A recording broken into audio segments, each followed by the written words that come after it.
నమస్తే, welcome to Y news. నిరుద్యోగులకు శుభవార్త. మన ప్రీతమ నాయకులు శ్రీ యనమల రామకృష్ణుడు గారి ఆశీస్సులతో నిరుద్యోగ యువతకు ఉద్యోగ కల్పన కోసం మన గౌరవ ఎమ్మెల్యే, ప్రభుత్వ విప్ శ్రీమతి యనమల దివ్య గారు అందిస్తున్న సువర్ణ అవకాశం. Job Mela, job Mela, job Mela.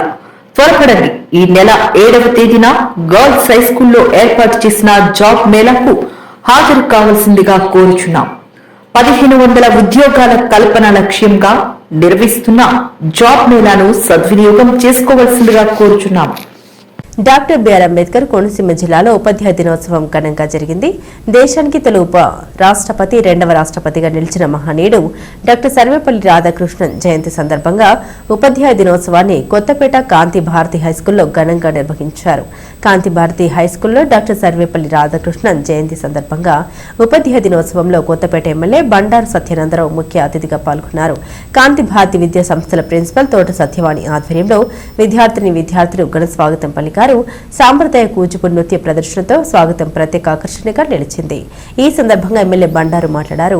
Telugu బిడ్డగా ప్రపంచానికి భారతీయ తాత్వికతను చాటిన రాధాకృష్ణన్ గొప్ప విద్యావేత్త, ఉపాధ్యాయుడు, ఉత్తమ రాష్ట్రపతి అయిన ఆయన 1915లో రాజమహేంద్రవరం ఆర్ట్స్ కళాశాలలో ఉపాధ్యాయుడిగా సేవలందించిన గౌరవం ఈ నెలకే దక్కిందన్నారు. శతాధిక పురస్కారాలు అందుకున్న ఆయనకు భారత ప్రభుత్వం భారతరత్న ప్రదానం చేసి దేశ గౌరవాన్ని చాటిందని అన్నారు. తల్లి, తండ్రి తర్వాత గురువునే దైవంగా భావించే భారతీయ సంప్రదాయాన్ని గుర్తు చేస్తూ ఉపాధ్యాయ వృత్తి పవిత్రతను కాపాడుకోవాలని అందరికీ పిలుపునిచ్చిన మహనీయుడు సర్వేపల్లి రాధాకృష్ణన్ అని ఎమ్మెల్యే బండారు సత్యానందరావు అన్నారు. అనంతరం సీనియర్ ఉపాధ్యాయుల్ని ఘనంగా సత్కరించారు.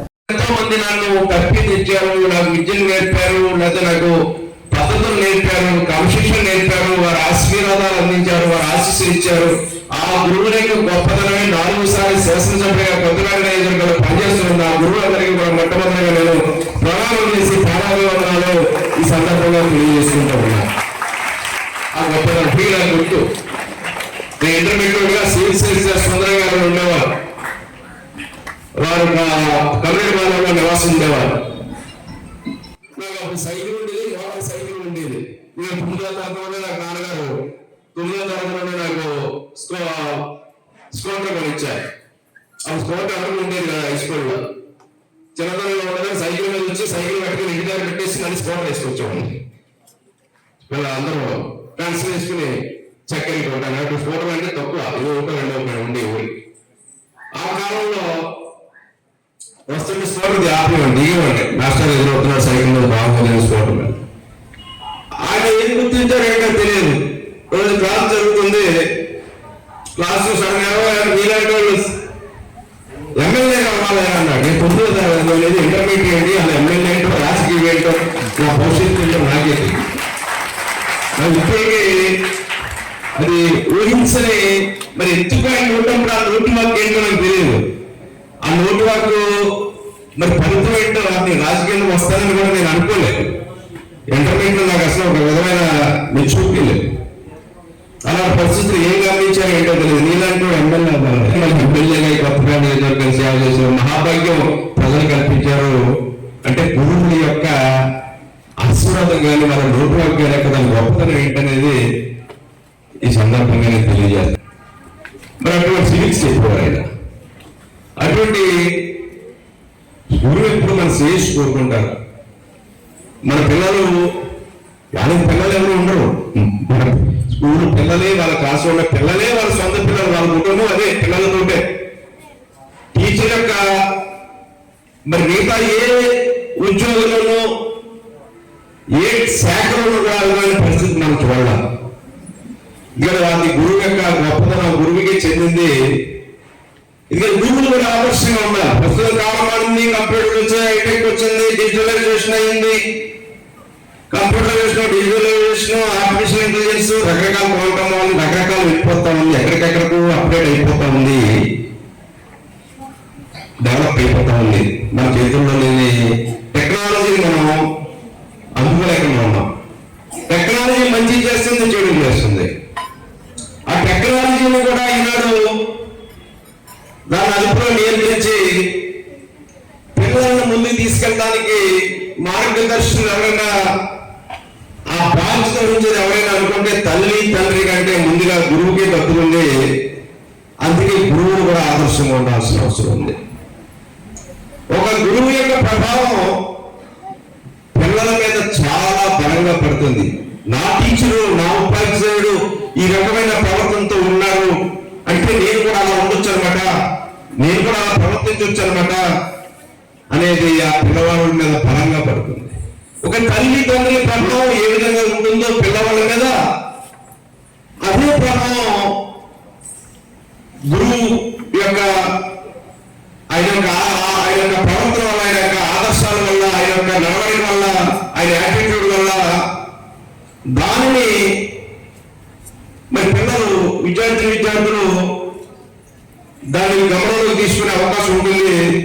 ఆ విషయంలో టీచర్లు కూడా ఆదర్శంగా, అంటే మన ఒక్కరి యొక్క ప్రభావం ఎంటైర్ మన యొక్క పిల్లలందరూ మీద కూడా ఉంటుందనేది దాన్ని దృష్టిలో పెట్టుకుని ఉపాధ్యాయులు చదువులో కానీ, క్రమశిక్షణలో కానీ, ఆదర్శంలో కానీ పిల్లలకు మార్గదర్శకం ఉండాల్సిన బాధ్యత ఉందని ఈ సందర్భంగా కోరుతూ ఉన్నాను. మరి స్టార్టింగ్ ఏ సంవత్సరం 91 అంటే 35 సంవత్సరాల సుదీర్ఘ ప్రయాణంలో విద్యా సంస్థగా మన ప్రాంత ప్రజలకి అందుబాటులో పిల్లలకి చక్కని విద్యాబుద్ధులు నేర్పుతూ ఉన్నతమైన ఉత్తమమైన ఫలితాలను సాధిస్తూ ముందడుగు వేయటం చాలా సంతోషం, గర్వకారణం. ముందుగా వారిని అభినందిస్తూ ఉన్నాను. ఈ గురు పూజోత్సవ సందర్భంగా గురువులైనటువంటి వారిని అభినందిస్తూ ఉన్నాను. ఎందుకంటే ఎంతో మంది, వందలాది మంది విద్యార్థులకు చక్కటి భవిష్యత్తును అందించారు ఈ 3 దశాబ్దాల కాలంలో. అదే ఈ రోజు కార్యక్రమం యొక్క ప్రధానమైనటువంటి ఉద్దేశం. ప్రతి సంవత్సరం సెప్టెంబర్ 5 గురువుల్ని పూజించుకోవడం. భారతరత్న డాక్టర్ సర్వేపల్లి రాధాకృష్ణ గారు మన భారతదేశానికి స్వాతంత్రం వచ్చిన తర్వాత తొలి ఉపరాష్ట్రపతి, 2వ రాష్ట్రపతిగా కూడా వారు పనిచేశారు. ఉపరాష్ట్రపతి తర్వాత రాష్ట్రపతిగా పనిచేశారు. అటువంటి మహనీయుడు విద్యారంగంలో చేసినటువంటి ఆయన సాధించిన విజయానికి సుమారు 100కు పైగా పురస్కారాలు పొందారు. గొప్ప తత్వవేత్త, గొప్ప విద్యావేత్త. అటువంటి మహానుభావుడి పేరు మీద ఈ గురు పూజోత్సవం సెప్టెంబర్ 5 వారి పుట్టినరోజు సందర్భంగా మనం నిర్వహించుకుంటూ ఉంటాం. విశేషం ఏంటంటే ఆయన రాజమండ్రి ఆర్ట్స్ కాలేజీ కూడా 1915లో అధ్యాపకుడిగా పనిచేశారు అనేది మన జిల్లాకి మనకు కూడా గర్వకారణమైన విషయం. అదేవిధంగా మహానుభావుడి పేరు మీద ఈ కార్యక్రమం చేసుకుంటూ గురువుల్ని పూజించుకుంటూ, ఎందుకు గురువుల్ని పూజించుకోవాలి? గురు బ్రహ్మ, గురు విష్ణు, గురు సాక్షాత్ పరబ్రహ్మ తస్మై శ్రీ గురవే నమః. తల్లి తండ్రి తర్వాత గురువే మనకి దైవం. సమాజాన్ని మార్గనిర్దేశకులు ఎవరైనా ఉన్నారు అంటే అది గురువు. తల్లి తండ్రి మనం ఎలా ఉండాలి, మన బట్టలు ఎలా చేసుకోవాలి, ఏ విధంగా ఆహారం తినాలి, ఏ విధంగా శుభ్రంగా ఉండాలి, మన పెద్దవాళ్ళకు ఏ విధంగా గౌరవ మర్యాదలుగా క్రమశిక్షణతో ఉండాలనేది వాటి నేర్పడం. అయితే మనకి చదువు నేర్పి భవిష్యత్తులో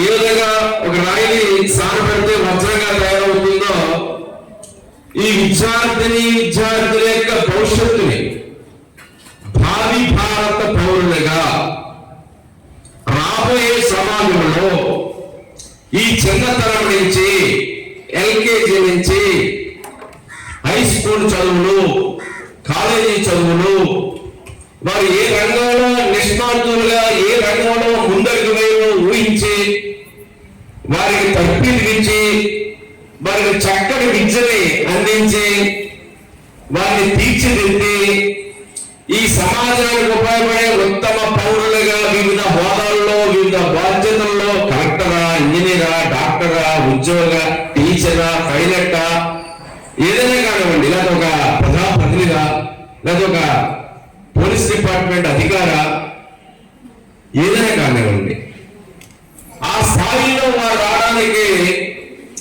కారకులు ఈ సమాజం ఎలా ఉండాలి, ఈ రాబోయే పిల్లలు రేపు భవిష్యత్తులో పెద్దలుగా ఏ రకంగా వీరి యొక్క ప్రవర్తన నడవడిక ఉండాలి అనేది నిర్దేశించేది ఆ గురువే. ఆ గొప్పదనం ఆ గురువుకి మనం ఎప్పటికీ కూడా ప్రతి ఒక్కరూ గురువుకి శిష్యులే. నాకు అందరికీ గురువు లేనటువంటి వారు ఎవరు ఉండరు. ప్రతి ఒక్కరు కూడా ఒక గురువుకి శిష్యుడే. అన్నివారు ఉన్నారు, వీళ్ళు గురువుకి శిష్యుడే.